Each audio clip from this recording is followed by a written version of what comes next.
Vincent Jeanbrat, bonjour. Bonjour. Merci beaucoup d'accepter de répondre à nos questions.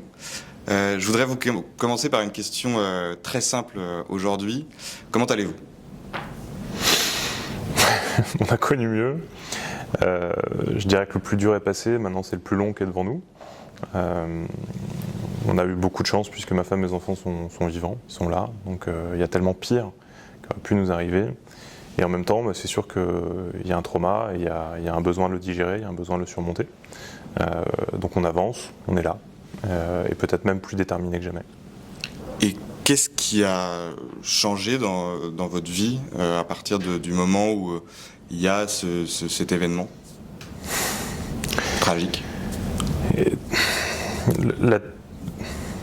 L'attaque, elle change tout en réalité. La façon dont vous abordez le monde, la façon dont vous vous sentez ou pas en sécurité d'aller et venir. Et vous voyez, en tant qu'élu, en tant que personne politique engagée, j'avais toujours dans un coin de la tête l'idée qu'il pouvait se passer quelque chose, que je pouvais être ciblé, même si ce n'était pas quelque chose qui m'inquiétait spécifiquement.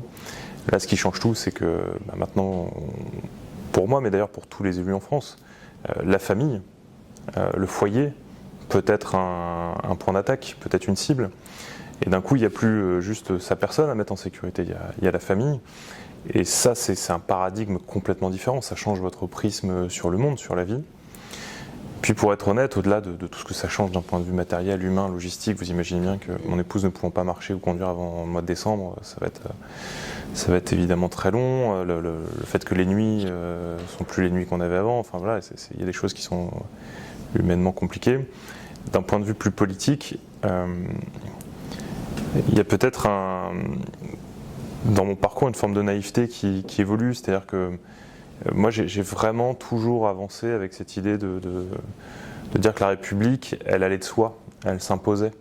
Il suffisait presque d'entendre l'étendard pour que tout le monde se dise « Ah, c'est la République, c'est le bien le plus précieux qu'on ait, et quelle chance qu'on a de vivre en France avec la démocratie et la République ». Et je mesure à quel point, à cause des émeutes, à cause de cette attaque, en réalité, rien n'a changé. Depuis la nuit des temps, l'homme peut être un loup pour l'homme. Et la République, ça ne va pas de soi, ça se défend. Et le mot défendre, il a son importance parce que ça signifie que si on se défend contre quelque chose. On se défend parce qu'il y a une menace, on se défend parce qu'il y a des agresseurs. Et dans mon logiciel politique personnel, il est évident aujourd'hui que ça m'obsède en fait cette question de comment on met hors d'état de nuire les ennemis de la République. Parce que sur notre territoire national, il y a des ennemis de la République. Et c'était facile de se raconter que les ennemis de la République, ils pouvaient être à l'extérieur.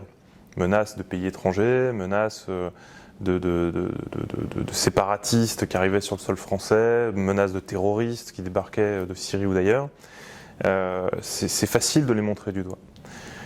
Là, la différence, c'est que les émeutiers, et probablement les assaillants de ma maison, sont des enfants de notre pays, qui ont grandi sur notre sol, qui ont été à l'école de la République, qui ont probablement fait du foot ou telle activité associative dans les quartiers de la ville, et qui, au bout du compte, se disent, en fait, ce pays, on l'aime pas.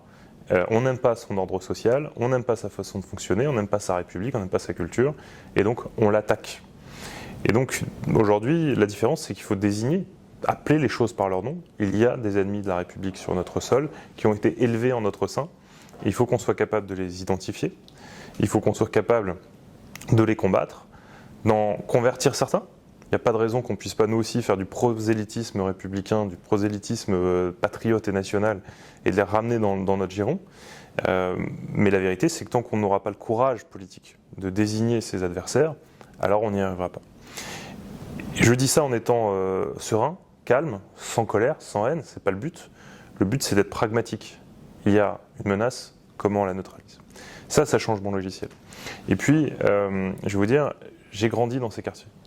Moi, je suis un enfant des bars HLM de ma ville. Mon père était chauffeur-livreur, ma mère femme au foyer, d'origine immigrée italienne. Je veux dire, on n'avait pas la France en héritage forcément. Mais dans ces quartiers, il y avait un espoir de s'en sortir partout. Et tout le monde travaillait à s'en sortir. On aimait la promesse républicaine, on y croyait et on se donnait les moyens de faire en sorte qu'elle se réalise. Aujourd'hui, on a à la fois ceux qui ont tourné le dos à la République, qui la menacent, et puis on a tous ces concitoyens qui aujourd'hui ont baissé les bras, ou en tout cas qui sont aujourd'hui privés d'espoir, parce qu'ils ne croient plus du tout à la promesse républicaine. Et on a un défi considérable. Et à l'approche de 2027, notre famille politique a une responsabilité considérable, parce qu'il faut qu'on soit capable de leur dire la promesse républicaine, on la tiendra partout sur le territoire national, y compris dans ces quartiers populaires, où on a parqué toute la misère sociale pendant des années, où, il faut être honnête, la droite s'est très peu intéressée à la question, laissant plutôt ces débats-là à la gauche, et aujourd'hui vous avez des ghettos dans lesquels vous avez des millions de Français. Il y a 5 à 6 millions de Français qui vivent dans les quartiers qu'on appelle quartiers prioritaires, et qui sont en réalité, il faut bien se le dire, la priorité de personne. Eh bien, ces Français-là, on doit leur redonner de l'espoir. Parce que ce ne sont pas eux les criminels. Eux, c'est les otages des criminels. Eux, ils sont tenus en joue par des voyous, des criminels, parfois des terroristes, qui se baladent matin, midi et soir avec des kalachnikovs à l'entrée de ces forteresses que sont ces ghettos sociaux. Et ces gens-là, il faut être capable de les libérer du joug de ces terroristes. Le terroriste est un mot fort, mais pour dire ceux qui sèment la terreur, ceux qui objectivement font que on n'ose plus aller et venir, on n'ose plus appeler la police, on n'ose même plus appeler les pompiers, on n'ose plus appeler un médecin, et même les facteurs ont peur d'aller dans ces quartiers-là. Moi, je ne l'accepte pas. Et je considère que notre famille politique a un rôle à jouer dans le fait d'aller casser ces ghettos. Et j'ai entendu beaucoup le côté « mais on a déjà déversé énormément d'argent dans ces quartiers, c'est toujours pour les mêmes, etc. » Deux choses. D'abord, c'est vrai, il y a eu énormément d'argent déversé, et bien souvent pour pas grand-chose. Parce que, je l'ai vu dans la cité où moi j'ai grandi, l'argent de l'ANRU, vous savez, la rénovation urbaine, il a servi en réalité à payer les charges du propriétaire. C'est-à-dire que le bailleur social, il a refait la peinture, les douches et le revêtement extérieur des bâtiments aux frais de l'État, alors qu'à la base, c'est sa charge de propriétaire. Donc oui, il y a eu de l'argent gâché, et on continue à en gâcher parce qu'on déverse beaucoup d'argent sur ce qu'on appelle le fonctionnement. En fait, on finance un peu d'associatifs, un peu de machin, et puis ça permet de se désintéresser de la question. Oui, c'est vrai, il y a eu beaucoup d'argent déversé. Pour autant, en France, on ne peut pas, en République, abandonner des millions de Français qui vivent là. Et quand je dis abandonner, c'est les abandonner aux criminels. On doit les libérer du joug des criminels, et j'ai envie de dire, peu importe ce que ça coûte. Et casser ces ghettos, concrètement, physiquement, faire en sorte qu'il n'y ait plus ces forteresses assiégées, ça coûte de l'argent, mais c'est un investissement. C'est-à-dire qu'une fois que ce sera fait une bonne fois pour toutes. On ne sera pas en train de remplir un panier percé. Et donc, il y a un défi considérable. Mais qu'est-ce qui coûte de l'argent ? C'est-à-dire que quelle est la solution concrète ? C'est-à-dire que est-ce qu'il faut plus de police ? Est-ce qu'il faut aller déloger ces personnes, les mettre en prison ? Enfin, je veux dire, voilà. Quel est vous voyez, pour bien comprendre la solution.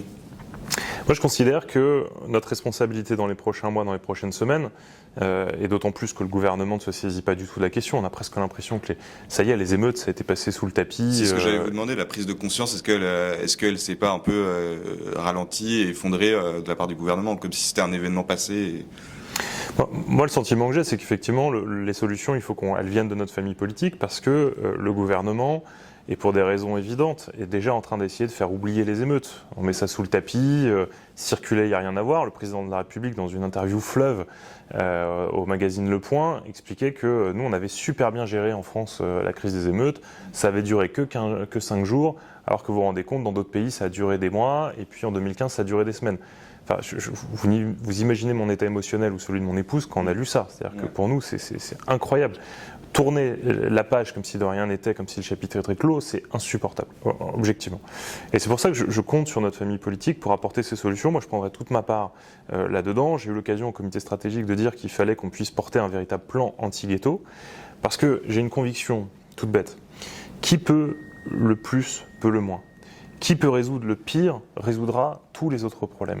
Si on est capable d'apporter des solutions aux Français honnêtes qui aspirent à travailler, à vivre dans le calme et dans la paix sociale, qui habitent dans ces quartiers ghettos, alors on apportera des solutions partout ailleurs en France. Si on est capable, pour ces gens-là, de leur promettre la sécurité, alors on apportera la sécurité partout en France. Si on est capable de faire en sorte qu'à nouveau on puisse se soigner dans ces quartiers-là, alors on apportera la réponse de la santé partout en France. Si on peut redresser l'école de la République dans ces quartiers-là, alors on redressera l'école de la République partout en France. Qui peut le plus, peut le moins. On a un défi considérable. Et c'est vrai que c'est un changement de logiciel pour nous, parce que ce n'étaient pas forcément les sujets sur lesquels on était le plus fort. Moi, j'ai cette conviction-là, je la porterai, je la défendrai. Je crois qu'il faut qu'on propose aux Français un plan anti-ghetto et un plan anti-ghetto définitif. Et bien sûr que casser ces tours, ça coûtera de l'argent, évidemment. Moi, je le fais dans ma commune. Donc il y a un volet urbanisme qui est très important. Sur le long terme, la seule solution viable, c'est le volet urbanisme, c'est la rénovation urbaine. Mais encore une fois, c'est pas le ripollinage. C'est pas on passe un coup de peinture, on change les boîtes aux lettres dans les halls. Pas ça, c'est on met par terre ces logements qui sont bien souvent indignes et indécents et on reconstruit les villes. Moi, je le fais dans ma commune de l'Haye-les-Roses et on voit déjà l'impact en réalité. Et attention, on ne se contente pas de casser un ghetto pour en construire un autre. On ramène de la vie, on ramène des écoles, on ramène des services, on ramène des entreprises, on ramène des emplois. Quand je dis qu'on reconstruit la ville, on reconstruit vraiment. On ne se contente pas de faire des quartiers dortoirs, sinon ça n'a aucun sens. D'autres ont ouvert la voie sur ces sujets-là. Jean-François Copé à Meaux a fait des choses extraordinaires en termes de rénovation urbaine et c'est un modèle, une fierté pour notre famille politique. Il faut remettre ça au goût du jour et théoriser ça au niveau national. Je crois qu'il faut casser. Ça coûtera de l'argent, mais c'est de l'argent investi, c'est pas de l'argent dilapidé. À plus court terme, il faut avoir le courage politique, et ça coûte pas d'argent, de se poser les bonnes questions sur qu'est-ce que c'est que le logement social en France. Il y a une réalité, dans beaucoup de villes, les familles qui travaillent, modestes, n'arrivent pas à se loger décemment. Donc, on a besoin d'apporter des solutions publiques pour les aider. Ma famille nous a élevés, mon frère et moi, dans un logement social. C'était une étape dans leur vie et ils avaient l'aspiration à en sortir. Aujourd'hui, beaucoup de Français sont dans le logement social et s'y trouvent tellement coincés qu'en fait, ils n'en sortent plus. Moi, je considère qu'on doit avoir le courage politique de dire le logement social, c'est pas à vie. Ça coûte pas un centime, c'est pas à vie. Ça veut dire que comme dans le privé, 369, tous les 3 ans, le dossier il est revu à jour en fonction des revenus, en fonction de la situation du foyer familial, etc. Il faut absolument avoir ce courage de dire le logement social, c'est pas à vie. Et tous les 3, 6, 9, on revoit le bail et s'il faut, on revoit le loyer, s'il faut, on revoit l'occupation, etc., etc. Deuxièmement, je vois tous les jours des cas où vous avez une famille qui cherche un logement peut-être plus petit à tel endroit et une famille de cet endroit-là qui cherche plus grand, plus proche, etc. On devrait pouvoir simplifier considérablement les choses et proposer un échange automatique. C'est-à-dire que vous avez 2 familles qui se mettent d'accord pour échanger une typologie de logement, ça devrait être ultra fluide. Pourquoi ? Aujourd'hui, ma commune est à côté de l'aéroport d'Orly. J'ai du personnel qui commence à travailler à Orly, qui prend un logement social à côté de l'aéroport, puis ensuite elle est mutée à Roissy. Donc elle va faire des kilomètres en se levant aux aurores pour aller travailler à Roissy, alors que vous avez la même famille qui est logée à Roissy dans un logement social et qui doit venir travailler à Orly. On marche sur la tête en fait. Et toutes ces heures que ces familles-là passent dans les transports, c'est des heures qu'elles ne passent pas à côté de leurs enfants pour pouvoir les emmener à l'école, pour s'assurer que tout se passe bien, etc. Il y a plein de mesures, je ne vais pas toutes les étaler là, mais auxquelles on réfléchit depuis longtemps, qui ne demandent pas de l'argent mais du courage politique. Très bien. J'ai une dernière question sur les ennemis de la République. Quel est le profil de ces ennemis de la République ? Parce qu'il faut voir ce que l'on voit pour pouvoir le combattre. Qu'est-ce qui vous paraît être le critère prioritaire, principal de ces ennemis de la République pour pouvoir justement peut-être empêcher qu'il en ait d'autres ou de nouveau ? C'est pas si simple que ça de répondre, parce que il y a ceux qui ont été la pointe de l'iceberg, ceux qui clairement ont pris les armes contre la République, cette jeunesse, parce que quand même c'était des jeunes qui se sont baladés dans les rues avec des baramines, des haches, des piolets, des cocktails Molotov, des mortiers bien sûr. Ceux-là, on commence à cerner un petit peu le profil, beaucoup de décrocheurs scolaires, beaucoup de jeunes qui en fait n'ont même pas le vocabulaire de base qu'on devrait attendre d'un enfant qui termine le collège. Donc des enfants qui n'ont pas finalement été, qui sont même pas rentrés dans le champ républicain à un moment donné. Ça c'est une chose. Mais plus globalement, qu'est-ce qui fait que des parents laissent leurs enfants sortir jusqu'à 4h du matin ? Qu'est-ce qui fait que à la moitié des émeutes, Éric Ciotti est venu à l'Haye-les-Roses dans ma commune voir les dégâts des premières nuits ? Qu'est-ce qui fait qu'on a rencontré des personnes qui nous disaient « Ah, c'est horrible ce qui se passe, mais quand même, il faut comprendre leur colère, etc. » Donc cette culture de l'excuse, elle est presque plus dangereuse que les émeutiers eux-mêmes, qui effectivement ont commis des crimes, des délits, il faut les sanctionner. Là-dessus, je pense qu'on peut tous être d'accord. Mais le défi, il est presque d'aller toucher les mentalités. Quand je parlais de conquête, de faire du prosélytisme républicain, d'aller convertir un certain nombre de citoyens qui ne croient plus dans la République aujourd'hui, pour moi, c'est ça l'enjeu prioritaire. Parce que la République a perdu du terrain concrètement, matériellement dans ces quartiers, mais surtout dans l'esprit de ceux qui vivent dans ces quartiers. Quand j'étais petit, je croyais non plus à l'ascenseur social, ça faisait longtemps qu'il était cassé, mais à la possibilité de progresser, de s'émanciper.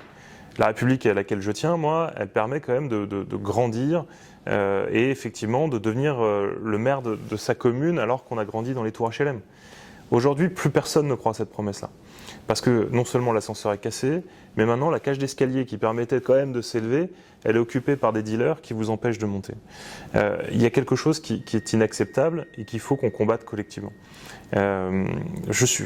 Malgré tout ce qui nous est arrivé, que ce soit les émeutes qui ont touché la France, les agressions de tous les élus en France, et évidemment mon cas personnel, je veux rester positif. Parce que si je me suis engagé en politique, c'est parce que je refuse la fatalité. Moi, je refuse ceux qui disent « c'est foutu, notre pays est foutu, on n'y arrivera pas, ça y est, le cancer nous a touchés, on arrête de se battre ». Non, les guérisons miraculeuses, ça existe. Et en l'occurrence, il nous faudra peut-être un petit peu de chance à ce niveau-là. Mais il y a du courage politique en France. Il y a du courage politique dans notre famille politique. Tout seul, on n'y arrivera pas. Mais je suis convaincu qu'en France, il peut y avoir un sursaut. Et ce sursaut, parce que si le gouvernement essaye d'oublier ce qui s'est passé, les Français, eux, ne l'oublient pas. Et si on est capable de canaliser cette énergie, de canaliser cette envie de sursaut, alors on a toutes nos chances pour redresser le pays. Très bien.